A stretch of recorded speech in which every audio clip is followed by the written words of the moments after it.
endechad y aullad, porque la ira de Jehová no se ha apartado de nosotros. Es interesante cómo Dios pone siervos suyos para que nos exhorten y no nos dejen en paz. Son esos Elías delante de Acab, que a pesar de que le decía, me has hallado, enemigo mío, de todas maneras no se quedaba callado y lo instaba a arrepentirse. ¿Cómo amo a esos hermanos? No deseo que jamás falten en nuestras iglesias. Me regañan porque me aman y con ese amor me hacen crecer. Quiero ver siempre al menos uno en cada iglesia que se reúne en su precioso nombre. ¿Pudo ser Jeremías considerado una piedra en el zapato o un cuchillito de palo para aquellos rebeldes? ¿Y qué? No me gusta que me pinten un mundo de caramelo cuando sé perfectamente que necesito vianda firme que me haga sanar y permanecer sano en mi cristianismo. Una pregunta que me surge cuando veo tal animadversión es, ¿por qué el rechazo a estas palabras? ¿Por qué se enoja un mentiroso cuando le dicen mentiroso? ¿Por qué se molesta un ladrón cuando así le llaman? ¿Por qué nos molestamos cuando nos dicen nuestras verdades? Claro, ¿a quién le gusta que se las digan? Así que, si todo está bien contigo, ¿por qué te habrías de molestar cuando claman, arrepiéntete?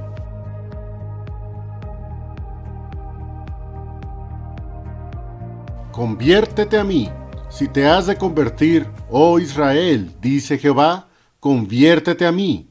Y si quitares de delante de mí tus abominaciones, no andarás de acá para allá. Jeremías capítulo 4, versículo 1. Hay una historia que la he escuchado un par de veces en las redes. No sé si sea real, pero muestra un buen punto a propósito de todo lo que está presenciando Jeremías en su ministerio profético. Se trata de un hombre que pidió una pizza para comérsela tranquilamente en su departamento. Eso no tiene nada de anormal y es algo que muchos de nosotros hemos hecho más de una vez, por cierto. Lo que sucedió después es bastante interesante. Llegó la pizza, todo normal.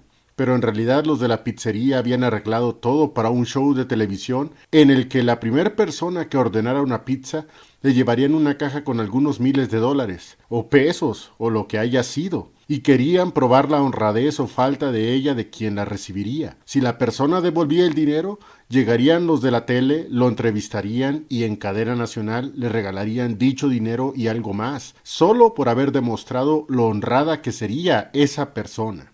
Este hombre del que estamos hablando fue el afortunado que ordenó la pizza en el momento justo. Hicieron su experimento social, llegó el repartidor y él abrió la puerta y recibió la caja de pizza con la sorpresa adentro. Él tenía una acompañante y entre ambos estaban dispuestos a disfrutar de su anhelada pizza. Al darse cuenta el hombre del, entre comillas, error, llamó a la pizzería y quiso devolver el dinero. Vaya, de veras se habían encontrado con alguien honrado. De inmediato llegó el personal de la televisora y como una marabunta, varios tocaron la puerta de su departamento y querían entrevistarlo en cadena nacional para que todos se enteraran lo honrado y recto que era este hombre. Sin embargo, algo muy extraño sucedió. El hombre no quería que lo entrevistaran. Le decían que recibiría una cantidad considerable de dinero, nada despreciable para nadie, y él simplemente no la quería. Nervioso, hasta quería esconderse para que no lo reconociera alguno por ahí. ¿Por qué? Esa era la pregunta. ¿Quién rechaza un premio así? Ya después todos cayeron en cuenta. ¿Recuerdan que él estaba en un departamento con una acompañante? Ni era su departamento y su acompañante no era su esposa.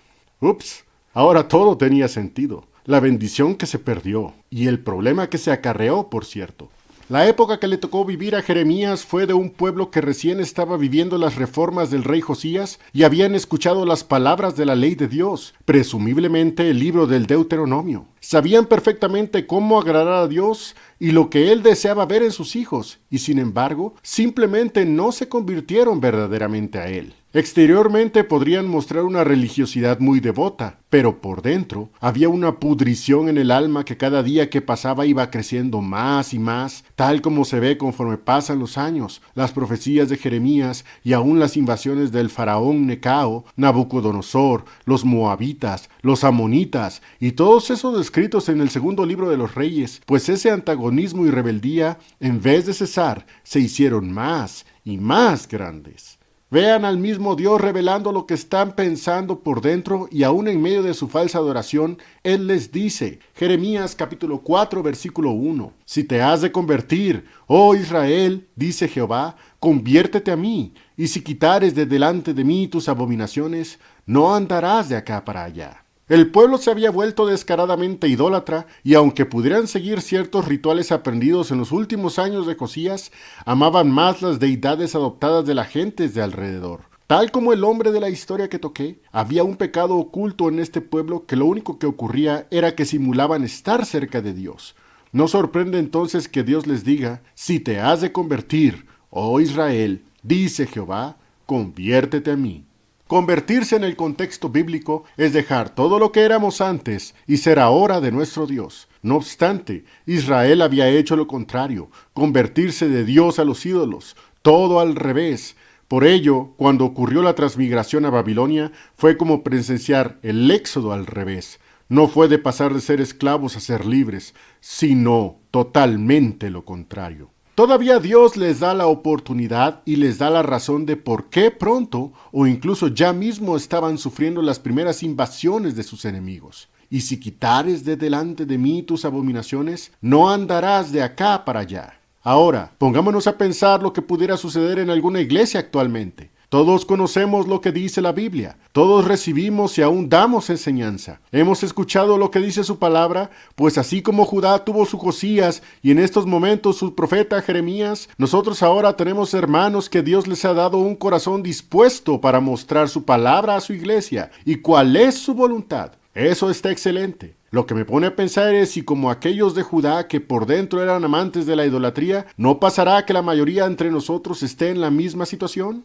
¿Qué es lo que más hablas, piensas o buscas en tu vida cotidiana? Esa pregunta me la hago muy seguido y también muy seguido la planteo en la iglesia solo para traer a nuestro razonamiento lo que en realidad reflejamos, pues debe ser muy claro para cualquiera que lo que más amamos es lo que más buscamos.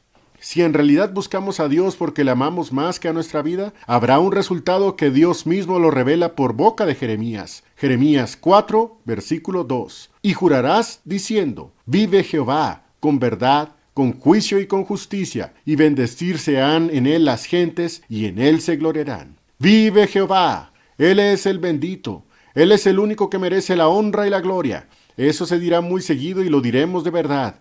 Mucho me temo que eso no es necesariamente lo que pasa y francamente tampoco me sorprendo al respecto. Estamos llenos de tantas distracciones en nuestro mundo actual. Llevamos vidas demasiado ocupadas, traemos demasiado ajetreo y muchos perdemos demasiado tiempo en cosas que no aprovechan. Lo que es de notar es que simplemente las hacemos porque nos gustan y las amamos más que a Dios mismo y eso debemos reconocerlo. Dios muestra una hermosa figura para empezar a seguir más sus caminos y dejemos de lado estas maneras tan egoístas de pensar. Miren lo que dice el versículo 3. Porque así dice Jehová a todo varón de Judá y de Jerusalén: haced barbecho para vosotros y no sembréis sobre espinas. Cualquier sembrador sabe que antes de sembrar hay que preparar la tierra. No se echa así nomás y menos donde hay espinas. Hay que quitarlas y barbechar la tierra. Ararla es realmente importante para que cuando la semilla llegue pueda germinar y con el tiempo dar fruto. Todo esto requiere de un trabajo en el que el sembrador debe estar dispuesto a sacrificarse a sí mismo con tal de obtener con el tiempo el fruto anhelado. Observa la figura, mi hermano.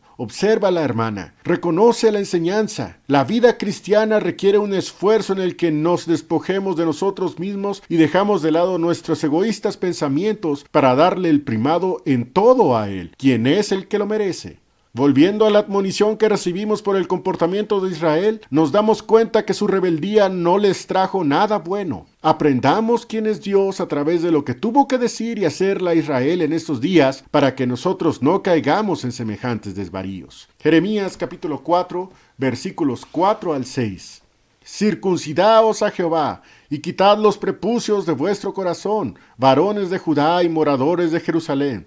No sea que mi ira salga como fuego, y se encienda y no haya quien apague, por la malicia de vuestras obras. Denunciad en Judá, y haced oír en Jerusalén, y decid, sonad trompeta en la tierra, pregonad, juntad y decid, reuníos, y entrémonos en las ciudades fuertes, alzad bandera en Sión, juntaos, no os detengáis, porque yo hago venir mal del Aquilón y quebrantamiento grande.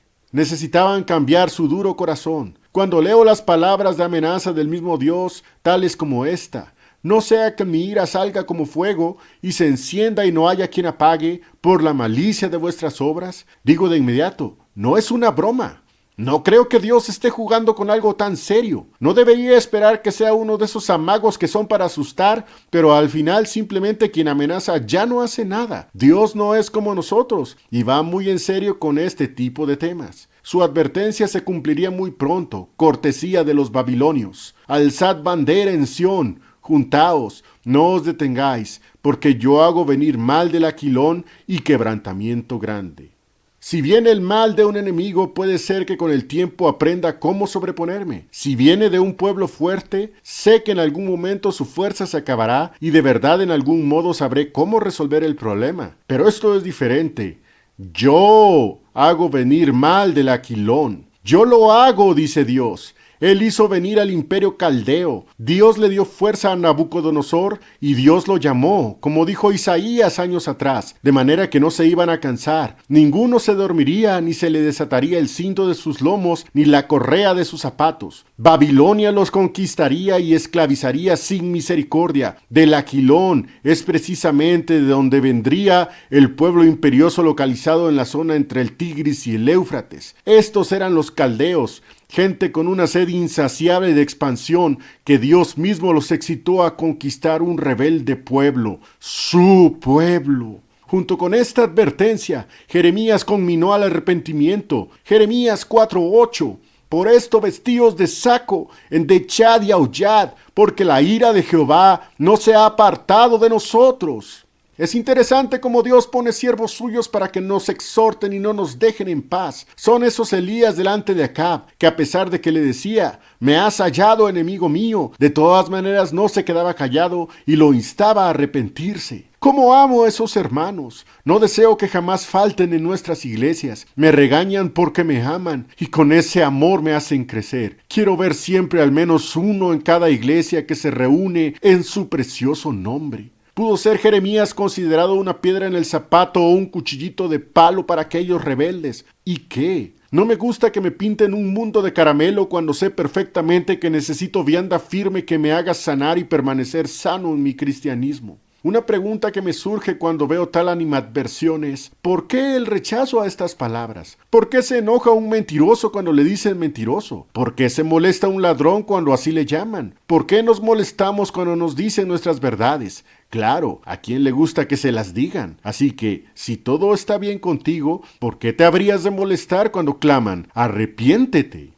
Desde luego que Dios conocía lo que tenían aquellos israelitas dentro de su corazón, y asimismo nos conoce y escudriña lo más profundo de los nuestros, partiendo las intenciones y los deseos encostrados y arraigados que como sanguijuelas drenan nuestra sujeción a su santa voluntad. Miren esta joya que encontramos en el versículo 14. Lava de la malicia tu corazón, oh Jerusalén, para que seas salva. ¿Hasta cuándo dejarás estar en medio de ti los pensamientos de iniquidad? Especialmente enfoquémonos en la segunda parte del pasaje. ¿Hasta cuándo dejarás estar en medio de ti los pensamientos de iniquidad? Casi siempre creemos que nuestros pensamientos son secretos. ¿Qué pasaría si alguien pudiera ver todo lo que has pensado en el último mes? ¿Podrías volver a ver a esa persona sin algún tipo de vergüenza? Dios conoce todo lo que pensamos y sinceramente, frecuentemente llevamos nuestra vida como si eso no fuera una gran verdad.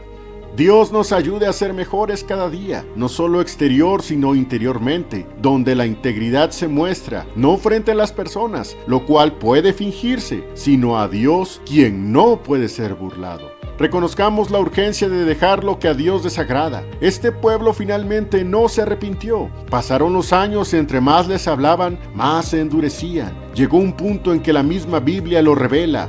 Dios no quiso perdonar. Rey tras rey se lee una y otra vez. Hizo lo malo en ojos de Jehová, y junto con ellos ese rebelde pueblo. Su final ya lo conocemos. 70 años de esclavitud en Babilonia sin ninguna oportunidad de ser libres. Si así quieres vivir, allá tú. No quisiera que alguno de nosotros pusiera su frente como pedernal y tapar sus oídos para no oír a aquel que desea cambiar nuestras vidas. Que Dios siempre te bendiga. Amén.